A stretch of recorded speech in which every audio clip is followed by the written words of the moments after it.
Hello students, in our program of Mission Mains, where we are doing the reverse engineering, means we are covering the entire syllabus through the question and answer format for the benefits of the student, because time is limited. So we are directly teaching the entire syllabus in a form of question and answer.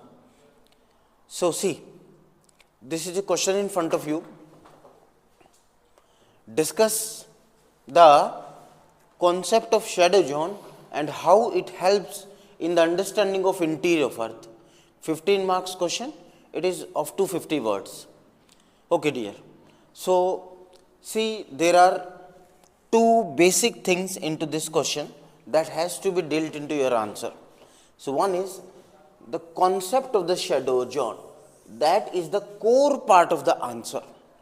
Second thing is how this concept of the shadow zone helps in the understanding of second area of our interest here is the interior of earth. See, right? So there are two areas of interest in this question.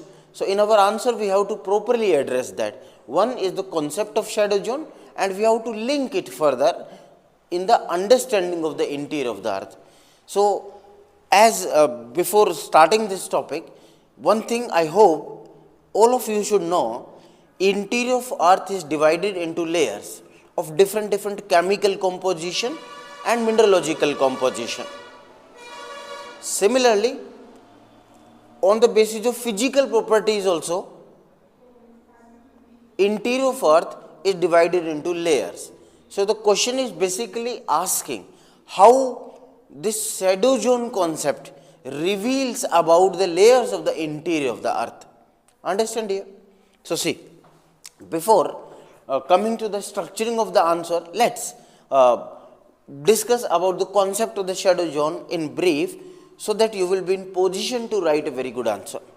So see, shadow zone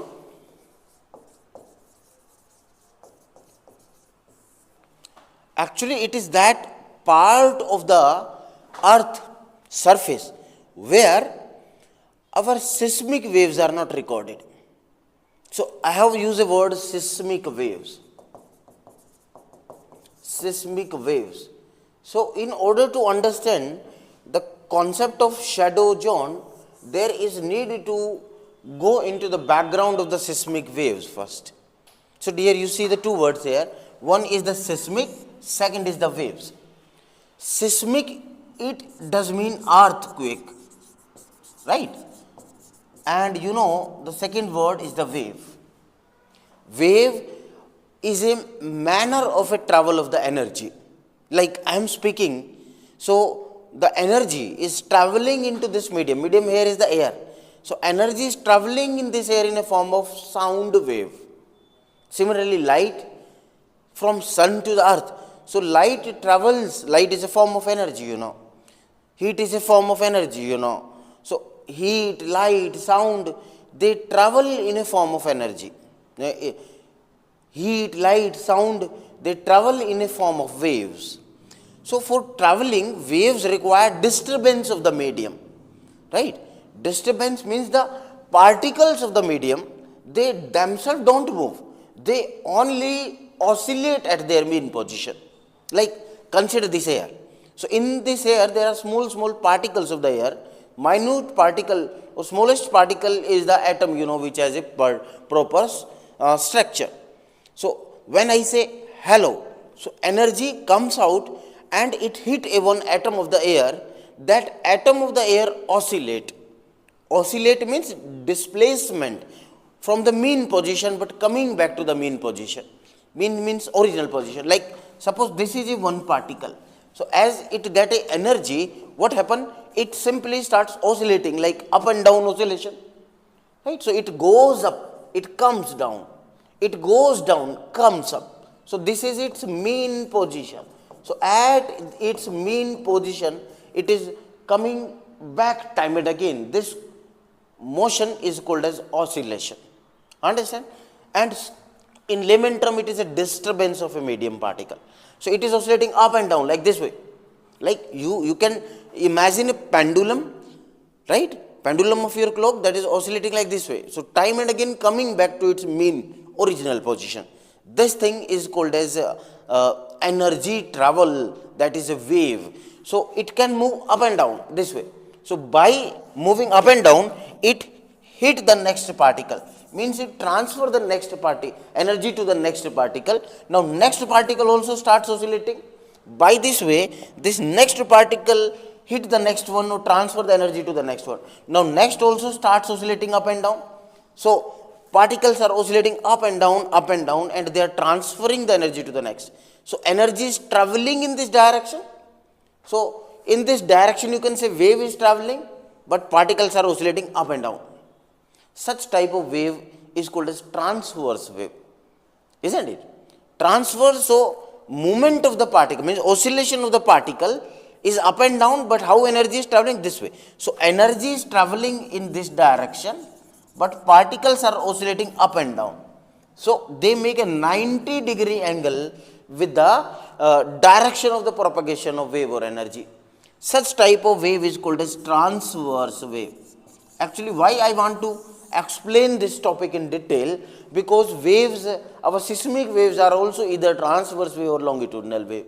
So as per the basic concept of the physics, waves are of two type on manner of the travel of energy and the disturbance of the medium particle. One is the transverse wave, right? So this is an example of the transverse wave. Second is the longitudinal wave, right? So in the longitudinal wave, the oscillation of a medium particle is altogether different from the transverse wave. How? So here I give an example. When energy is supplied to the one atom, it starts oscillating up and down. There is one more way by which this particle can oscillate. What is that? Like suppose this is the particle. So as energy is supplied to it, it moves slightly forward, comes back to its original position, comes back in this direction, opposite direction, then comes back to the original position. So how? This way, this way. So as it moves this way, it hit the next one. So next also starts doing this type of motion. It hit the further next one, and next also start doing this type of motion.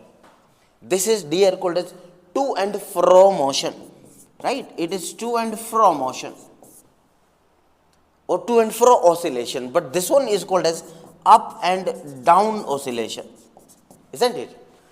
So energy travels in a medium by disturbing the medium particles either by up and down motion or either by to and fro motion. So if it is up and down motion, it is transverse wave, but if it is to and fro motion, it is longitudinal wave. Understand? So why I explain this topic? Because we will require it to understand the seismic waves. So I hope so the concept of the wave is understood to you. What is wave, how it travels? There are two types of wave. Now come to the seismic waves. See what happened. This is the, you can say, earth. Inside earth, whatever is the material field, you know, these are rocks. Suppose this is a one particular rock. This rock undergoes disturbance, vibration, as energy is supplied to it, or a energy that is stored in it, that is a potential energy. As it is in a rest position, so that is a potential energy. So as it starts vibrating like this way, it releases the energy. So the energy travel inside the earth in a form of seismic waves. Okay. So how we can define seismic waves? It is a mechanism of travel of energy inside the earth. Understand? So let's write simply what are earthquake waves, or you can say seismic waves. So simply speaking, it is a manner of travel of energy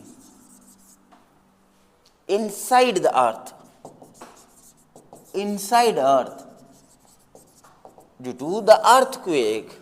Understand? So there, dear, two type of seismic waves are there. Types of seismic waves. These are of two types. One is called as body wave, and second one is called as surface wave. Okay. This body wave is the mechanism of travel of energy inside the earth. Body means interior. So it travel in interior of earth. Interior of earth. Like consider this is earth. So inside it, below the surface, the energy is traveling in form of body waves. But what is surface? As name itself is indicating. So this is earth. So if wave travel on the surface of earth here, then it will be called surface waves. Clear? Now, the body waves, they are of further two type. One is called as P wave and second is called as S wave. Similarly, we divide surface waves also into two type. One is called as L wave, second is called as R wave. Right? P wave here stand for primary wave. S wave here stand for secondary wave. L wave here stand for love wave, after the name of a scientist who find out this wave. Similarly, R is Rayleigh wave. It is also after the name of a famous physicist, Rayleigh, who proposed the famous Rayleigh scattering principle. So these are after the name of the finders, but it is simply the primary, secondary. So as they are traveling inside the earth, so their understanding is important for the knowledge about the interior of the earth. So these waves you will properly discuss into the earthquake topic, but for the interior understanding these waves are important, because as they are moving below, they will give or reveal the information about the interior of earth. How? So how they give the information about interior of earth? For that, we have to understand the properties of the P and the S wave. So let's first see the properties of these waves. So properties of P wave first see. Primary wave. Number one thing, it is a longitudinal wave. Right? So as it is a longitudinal wave, like sound wave. Sound wave is also longitudinal wave.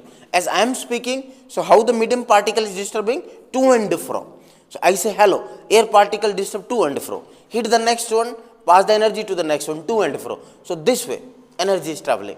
Right? How we show the longitudinal wave in a diagrammatic manner in a physics? By this diagram, like this diagram. So this part is called as compression. Right? And this part of the wave is called as rarefaction. So our longitudinal wave move by forming compression. Compression means medium particle get close to each other. Rarefaction means they goes away. Come close, goes away. Come close, goes away. This way it moves. Like spring, movement of a spring. So if you compress the spring, then it is compression. If you expand it, it is expansion. So P waves moves in this manner. Right? So second thing is the propagation of P wave. Means how the P wave move, it will depend upon two things. Right? So one thing is the P wave depends upon the density of medium. And how? In fact, it is the speed. Speed of the P wave is directly proportional to the density of the medium. It means if medium is more denser, speed of the P wave will be more. If the medium density is less, speed of the P wave will be less. Understand? Second thing, the speed of the P wave also depends upon the compressibility of the medium. And how it depends? Speed of the P wave is directly proportional to compressibility. Understand? Compressibility means how close you can bring the medium particles. So dear, it is the solid whose particles are already close to each other. So in the solid, this compression is more. They can easily come close to each other. But in the liquid, particles are little bit away. Atoms are little bit away. So it is difficult to compress the medium particles. Here compression does mean atomic compression. Don't be confused with the physical compression. Like this pan, if I am compressing it, you can say, sir, it is not compressing at all. No, compression it does mean atomic compression, interatomic compression. But if you have some rubber band or some other elastic things, you can compress it. So it is a physical compression. Here we are concerned about the interatomic compression. So definitely it is a solid who has more compressibility. Liquid has less compressibility, and gas atoms, as they are very much away, so it is difficult to bring them closer, right? So compressibility of solid is maximum, then it is liquid, then it is gas. Same thing, density. So if density is more, like solid is more denser as compared to the liquid, right? So P wave travels faster into the solid, then slower into liquid, then further slower into the gas. So speed of the P wave is dependent upon density and compressibility. So by this logic, we can say the third important thing about the property of P wave, it can travel through all solid, liquid and gas. But definitely its speed will be more in solid, right? More in solid, less in liquid and further less in gas. That is our P wave. Now quickly come to the S wave. So in the S wave, important thing that has to be known, which type of wave it is. It is a transverse wave. Transverse wave. So its particle move up and down. So in the physics diagram, transverse wave is shown by this figure. Understand? So this upper part is called as crust, this lower part is called as trough. Means medium particle will move up, it is crust. If it come back to original position, goes down, it is trough. So it moves by forming crust and trough. That is S wave. So propagation of the S wave depends upon again the two things of the medium. One is the speed of S wave is directly proportional to the density, similar to the S wave. So dear, here you can compare the P and the S wave. Both are dependent upon density. It means if a medium don't have any density at all, then P and S wave will not move at all. Like vacuum, they cannot travel in vacuum. Neither P nor S. Understand? But second thing, the S wave is also dependent upon rigidity. Okay. How? So speed of S wave is directly proportional to rigidity. Now we have to understand what is rigidity. In Hindi it is called as kathorata. Like this pen. If I am applying a force on it, it is not changing its shape. This property is called as rigidity. Property to resist change in the shape when force is applied.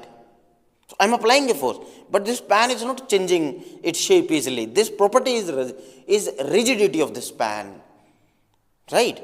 But opposite of rigidity is flexibility. Like you can consider rubber, or like say this wire. This wire. If I apply force on it, its shape change. So it is flexible. This property of changing shape is flexibility. So it is dependent upon rigidity. More rigidity, more speed of S wave. Less rigidity, less speed. So solids are rigid things. But if rigidity is zero, S wave will not travel. It is very important. So S wave speed will be zero if rigidity will be zero. And which is the substance who has zero rigidity? Liquid and gases, the rigidity is zero.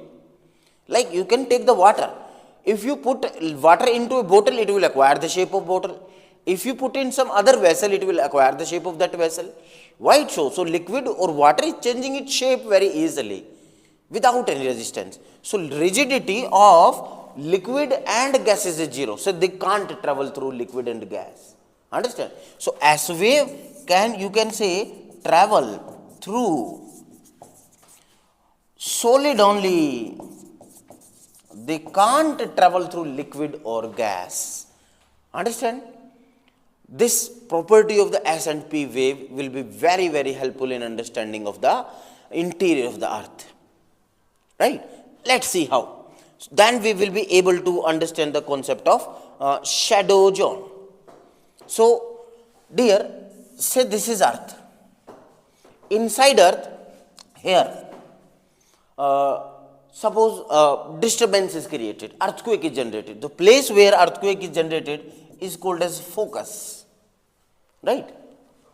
So from focus, our P and S both waves are generated. So over the surface of earth, we have installed the one instrument. That instrument is called a seismograph. seismograph. It is a instrument which will measure the earthquake. Means it can measure the speed of the seismic waves, P and S waves. Even L and R also, but we are concerned with the P and S. Understand? So suppose from here, P wave is generated. So P wave moves and reaches to this seismogram number A. From here, P wave go and reaches to this seismogram number B. So as it reaches to this seismogram, so this seismogram will record its speed at different depth, right? At different time. So this seismogram has recorded its less speed here, more speed at this depth, further more speed at this depth. So we can conclude certainly about the composition of material. Same thing is this B. So this B will record the speed of the P wave at this depth, this depth, this depth. So if different speed are recorded, we can conclusively say that different density of the medium is present. So I mean to say, this seismogram will give the information about this portion of the earth. This seismogram will give the information about this portion of earth. So all seismograms will give the information about interior of the earth. So whenever earthquake comes, we measure the speed of the P and the S waves at different seismograms, and by this long study we come to the conclusion about the interior of earth, right? So in the interior of the earth, the understanding is the different layers are there. Like this is the earth. So the outermost part of the earth is called as crust, that we have dealt in the separate question. Then this middle part is mantle, and innermost part is the core. So say this is mantle and this is core. Core is further divided into two parts. The outer one is the outer core, which is liquid in state, and it is inner core, which is solid in state. Now how we can conclusively say that it is liquid in state?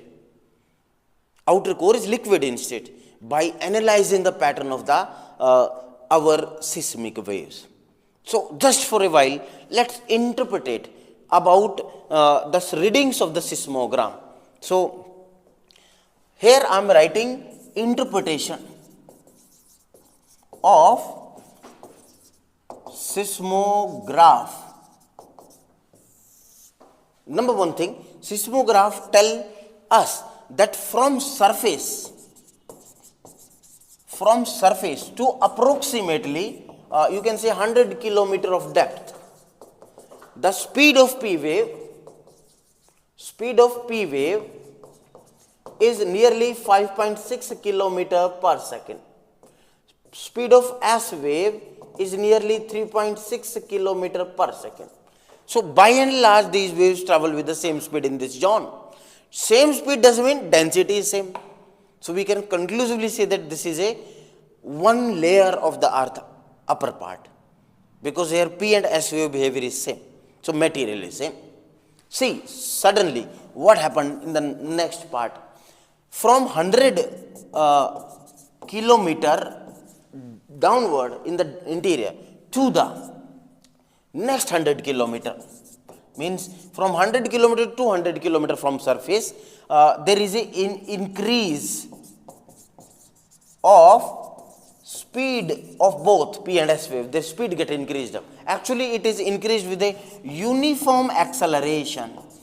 Acceleration means change of the speed, rate of increase of the speed. So speed increases uniformly with a one pattern. So that is observed in this zone. Now come to the third part. See, strange thing happens now. From 200 to 300 kilometer of depth, there is a slowdown in speed of both. So both P and S waves slow down. So we called this 100 kilometer zone as a slowdown zone. So now it is a question, why there is slow down in the speed of P and S wave? Definitely it is due to the change of material. Remember our P wave, S wave, like go back and check over there, P wave and S wave, their speed is dependent upon density. So either density of the medium will decrease Or second thing is rigidity of the medium will decrease, then S wave will speed will decrease. Secondly, you can see P wave also. Either the density of material will decrease, so its speed get decreased, or compressibility get decreased. Understand? But believe that the lighter material will be below is hard to digest, because it is a law of nature. Lighter things will be above, denser will be below. Understand? So we cannot come to the conclusion that density is less. It could be, we don't know, but we are recording the less speed of P and S. But we can say about this, we can raise a question on it. It could be the less compressibility of the medium, it could be the less rigidity of medium. That's why speed get decreased. So it means nature of the material may change from solid to the liquid. Understand? Okay. So see, what is this? We will understand it later on, but certainly there is a change of the slowdown of the speed, so it is a slowdown. See, next now, important now, from 300 kilometer depth to the big distance, 2990 kilometer, a big distance. Again, this uniform acceleration is repeated. Means again, uniformly the speed starts increasing. So, from this 100 kilometer depth to this depth, this could be a one zone, but its 100 kilometer part is behaving differently. You will further understand it properly. Now see the next strange thing. Beyond 2990 kilometer of depth, S wave is lost. Right? So let me write here. Beyond 2990 kilometer, S wave is lost. So dear, S wave lost indicate that either it is liquid or gas. But gas trapping inside the earth we cannot expect. Gases are very light. So as they found the place, they may come out from the interior and form the atmosphere of earth. So it could be the liquid. I am using the word could be because we are not sure. So it could be the liquid, that's why S wave is lost. Further, this is corroborated by the speed of the P wave. Right? Now see the next point. From 2990 kilometer to 5156 kilometer, only P wave is left. P wave slow down. So slowing down of the P wave and losing of the S wave certainly indicate that again there is liquid. Right? Now only P wave is left. So next point, see, from 5156 to the center, that is 6373 kilometer, S wave, only P wave is left. P wave speed increases. So it indicates that there could be the solid. Right? So that compressibility is more, so its speed get increased. Understand? So if we make a one graph of representing this, so how this graph comes out, see, towards this side we represent the speed of the waves in kilometer per second, and towards this side if we represent the depth, right, in say kilometer. So where are the areas of our change? 0 kilometer means surface, it is 100 kilometer of depth, it is 200 kilometer of depth, it is say 300 kilometer of depth, it is big one 2990 kilometer, say it is 5156 kilometer, it is centermost 6370 kilometer. Right? So this is the centermost part of our, that is surface. Let's say toward this side speed is increasing 3, 6, 9, 12 and so on, say 15 kilometer per second. So these are the areas where change is occurred in the earth. So let's make a line over here.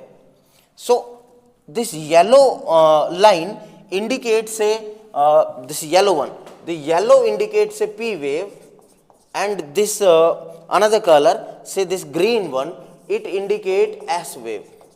So let's see the pattern of the P and S wave as per the recording of the seismogram. First, focus on the P wave, yellow one. So 5.6, by and large same speed in this zone, isn't it?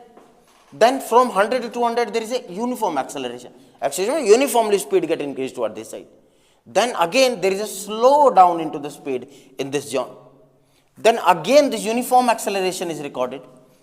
Right? Then from 2990 0 kilometer, this one slow down into the speed. So speed gets slowed up. Again there is an increase in the speed. This is the pattern of the P wave. Now see S wave. So S wave from 3.6 kilometer, speed is by and large same in this zone. Then there is an increase in the speed of the S wave. Then there is a decrease like the P wave. Then there is an increase uniformly, acceleration with this one, but beyond it we don't find S wave. So no S wave here and here. So it definitely indicates it should be liquid. That's why S wave is not able to cross this zone. Right? This is the pattern of P and S wave. So if we compare it with the interior of the earth, so let's make a 1/4 part of the spherical earth. So these are the areas of the change. So this is a one layer where we can expect the change. This one, see this one, and then the big zone, then this one is the big zone. So this is surface toward this side if depth is increasing. So this is 0 kilometer, 100 kilometer, 200, say 300, big one 2990 kilometer, 5156, and it is 6370, centermost part of that. So dear, we can now conclusively say why P and S wave speed is same into this zone, because chemical mineralogical composition, density of this medium is same, behavior is same. That's why we can conclusively say it is a one layer of the earth with same physical property, same chemical property. From here to here, this zone, there is an increase in the speed of the P and S, but this 100 kilometer part is behaving differently. So it could be the one zone within which this 100 kilometer part is behaving differently due to some reason. Then it is a next zone where speed get decreased, and it is a next zone where speed get increased. Dear, you know, this part of the earth, uppermost part is called as crust. This 100 kilometer part. This entire part is called as mantle from 100 to 290 kilometer. But within this mantle, this 100 kilometer part is behaving uniquely. So we called this zone as a asthenosphere. Asthenosphere. It is within the mantle. So chemical composition is same as that of the upper and lower part of it, but its physical property is different.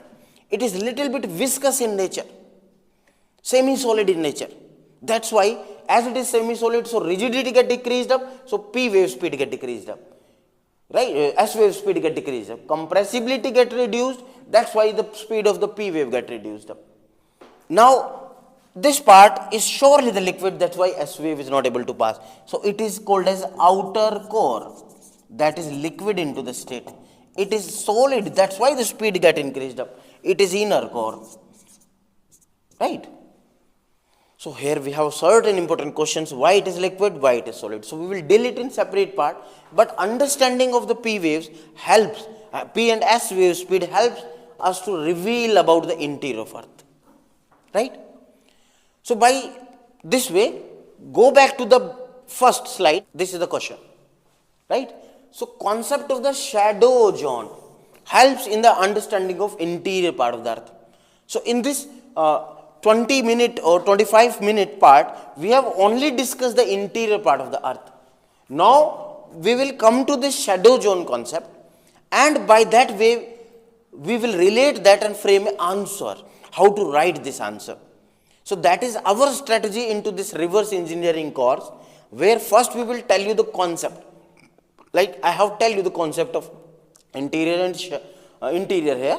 So this is our strategy to cover the entire main syllabus, right? So entire 4 papers will be covered in such a way, it will be convenient, easy, as well as less time consuming. Moreover, you will get the answers, how to write the answers into your examination. So definitely this course will be beneficial for you. So rest things we will discuss in the classes properly. Thank you.